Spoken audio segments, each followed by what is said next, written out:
অমর নায়িকা মেহরিন চৌধুরী। এটি ছিল লেফটেন্যান্ট তৌকিরের জীবনের সবচেয়ে গুরুত্বপূর্ণ দিন। যুদ্ধবিমান চালনার শেষ প্রশিক্ষণ ছিল সেটি। এই ফ্লাইট সফলভাবে শেষ করতে পারলে তিনি পাইলট হিসাবে পূর্ণ সম্মাননা পেতেন। আকাশে যখন তিনি অনুশীলন করছিলেন, হঠাৎই বিমানের ইঞ্জিনে মারাত্মক ত্রুটি দেখা দেয়।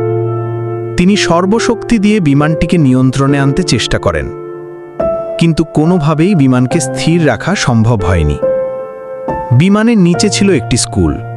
সেখানে তখন ছোট ছোট বাচ্চারা ক্লাসের পড়াশোনায় ব্যস্ত ছিল। হঠাৎ ভয়ঙ্কর গর্জনের শব্দে তারা ভয়ে চমকে ওঠে। তৌকির শেষ মুহূর্ত পর্যন্ত চেষ্টা করেও বিমানটিকে ফাঁকা মাঠে নামাতে ব্যর্থ হন। কয়েক সেকেন্ডের মধ্যেই বিমানটি স্কুল ভবনের ওপর আছড়ে পড়ে। মুহূর্তেই আগুন ছড়িয়ে পড়ে চারপাশে। চারদিকে কান্না আর চিৎকার, আতঙ্কে ছুটোছুটি শুরু করে সবাই। সেই সময় সবাই প্রাণ বাঁচাতে দৌড়াচ্ছিল, কিন্তু একজন নারী দাঁড়িয়েছিলেন দৃঢ়ভাবে। তিনি ছিলেন স্কুলের প্রিয় শিক্ষক মেহরিন চৌধুরী। তিনি নিজের ভয়ে ভুলে গিয়ে ছোট ছোট বাচ্চাদের আগুন থেকে উদ্ধার করতে শুরু করেন। কেউ ধোঁয়ায় অজ্ঞান হয়ে পড়েছে, কেউ আগুনে আটকা। মেহরিন ম্যাডাম এক একে শিশুদের টেনে বের করছিলেন, কিন্তু যখন নিশ্চিত হলেন যে ভেতরে আরও কিছু বাচ্চা আটকে আছে, তিনি আবার আগুনের ভেতরে ঢুকে পড়েন। তিনি জানতেন এটাই হয়তো তার শেষ বার থিরে দেখা, তবু এক সেকেন্ডও দ্বিধা করেননি। শেষ মুহূর্তে আগুনে ঘেরা কক্ষে ঢুকে তিনি কিছু শিশুদের বাইরে পাঠাতে সক্ষম হন, কিন্তু তিনি নিজে আর ফিরতে পারেননি।